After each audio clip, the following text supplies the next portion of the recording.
Hello, in this video I'm gonna show you how to enable resuming cleaning on your DREAME X30 Ultra.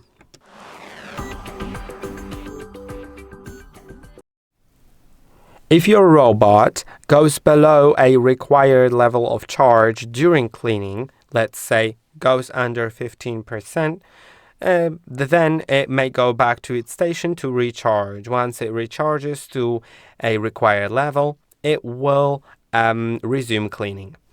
Now you can enable or disable that. If that's disabled, if the robot goes below a certain level, if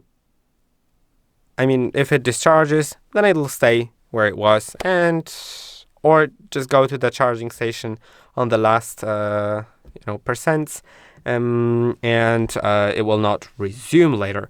If you want to change those settings, go to battery management and enable resume cleaning mode. I hope that this video was helpful. Don't forget to like and subscribe, and I'll see you in the next one.